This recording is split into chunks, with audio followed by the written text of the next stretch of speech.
mas ele é tão narcisista, tão cruel, que ele não consegue deixar isso tomar conta dele completamente e tem que o quê? Interferir na defesa, olhar na cara do jurado para tentar persuadir de alguma maneira, porque ele é esse cara persuasivo, né?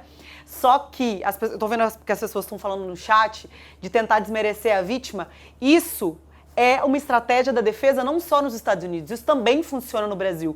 E país machista como é o Brasil, como é os Estados Unidos, né? A gente vive num mundo machista. Isso funciona, tá bom?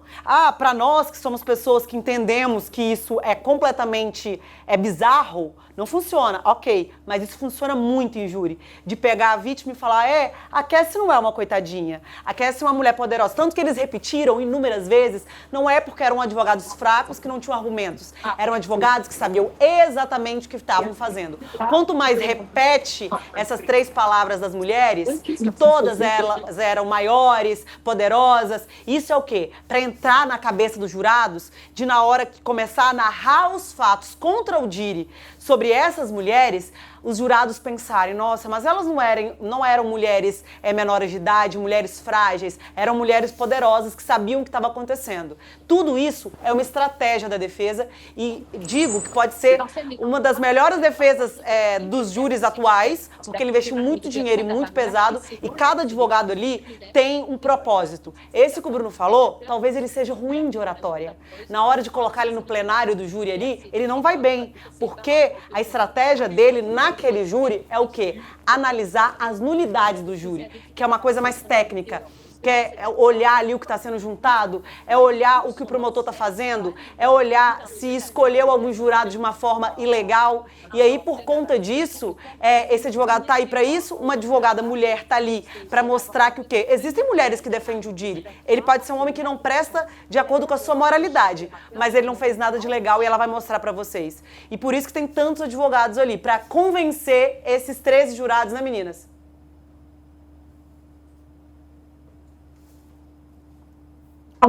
Isso. Foi. Sim, gente. E é uma coisa que eu achei interessante, que ela falou que foi um ângulo da advogada de defesa do Diri. Eu falei, gente, esse povo é muito esperto. Ela falou uma coisa assim, o Diri e a Cassie ficaram, entre idas e vindas, 9 anos juntos. Os dois se separaram definitivamente em 2018. Ela só foi processá-lo por tudo que ela viveu em 2023. Ele nunca teria feito nada.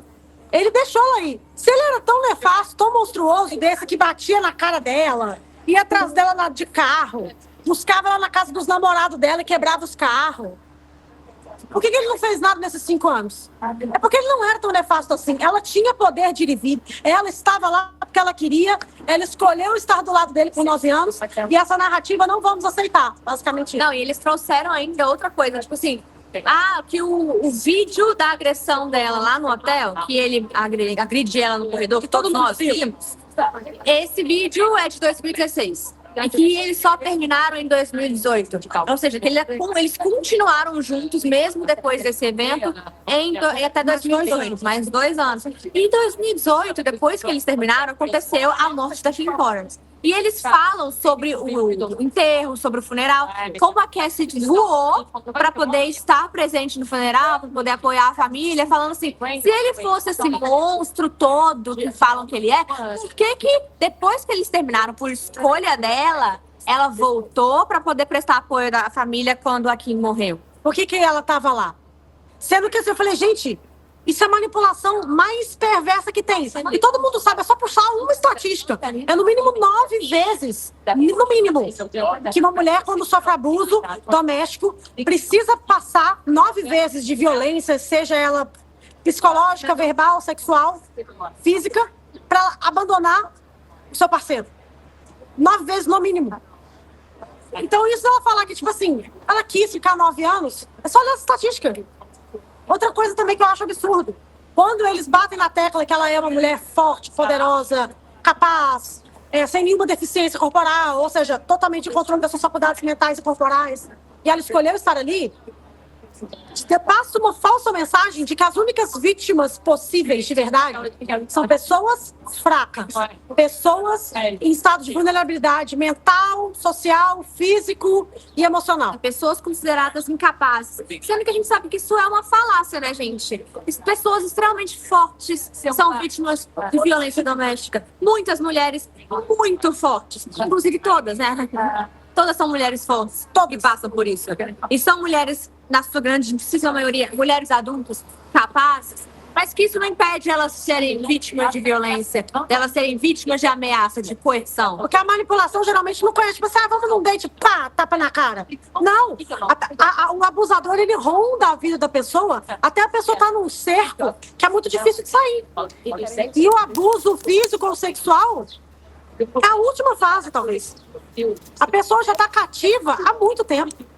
E a defesa também usava um argumento muito interessante. Tipo assim, vocês vão ver em mensagens trocadas entre eles o quanto elas amavam ele, o quanto elas queriam fazê-lo feliz e que elas estavam ali por livre e espontânea vontade, nas freak-offs, nas coisas, porque elas queriam agradá-lo, porque elas o amavam muito, porque ele era um homem muito amável, mesmo com as complicações dele.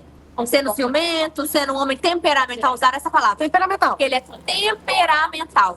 E que muitos dos momentos que a gente vai ver dele sendo meio agressivo por mensagem, coisa do tipo, que era ou ele sendo ciumento, tendo ataque de ciúme, ou ele estando em efeito, sob efeito de drogas. Outra coisa aqui, já que a gente tá chegando mais pro final da live, né, assim, né, no final da primeira hora, que eu não queria deixar de comentar, que eu falei, gente, existe uma coisa, o Bruno, que é jornalista, pode falar.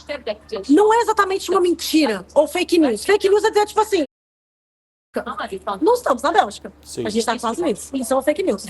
Mas a gente pode chegar e dar um spin, a gente dá um tchan pra cobertura da notícia, que dá a entender uma coisa, um sensacionalismo, por assim dizer, que não é necessariamente mentira porque não é fake news, mas a gente não tem como provar que é verdade. Isso nos Estados Unidos a gente chama de spin.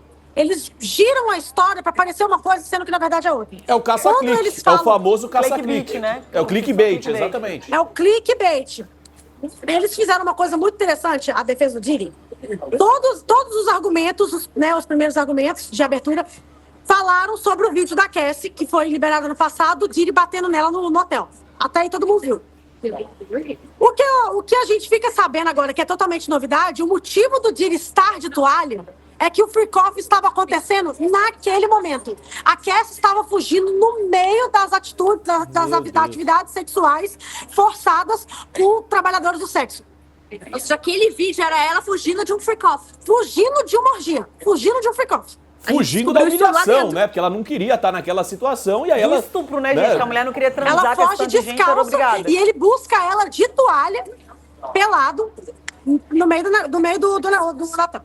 Inclusive, agora, nesse momento ali dentro, já deve ter acabado, que tá previsto para acabar 3 horas da tarde, já deve ter acabado aqui. Mas... Eu só quero terminar uma coisa? Claro. Tem só uma coisa que eu queria terminar, que é o spin, e isso é que a gente aprendeu com a defesa. Com a promotoria, né? A galera que tá contra o Diddy. A defesa do Diddy fala o seguinte, eles recontam esse mesmo dia do freak-off, que essa apanha, do vídeo. Ele fala, esse vídeo é indesculpável, o que aconteceu foi isso mesmo. Só que vocês podem perceber que uma coisa que estava na mão do Diddy e da Cassie eram seus celulares. Senhores, eu quero que vocês usem a cabeça de vocês. Quando vocês veem um casal de namorados, ou de esposos, ou até mesmo vocês, usem experiências que vocês já viveram ou amigos. Se você vê um casal brigando por celular, o que está acontecendo ali? Alguma cena que pode ter gerado ciúme. É isso que aconteceu. Não estamos justificando ele ter espancado ela. Mas ele provavelmente fez por causa de algo que ele viu no celular dela, que causou ciúme nele. Só que eu tô assim, gente, como é que eles têm como provar isso pra gente?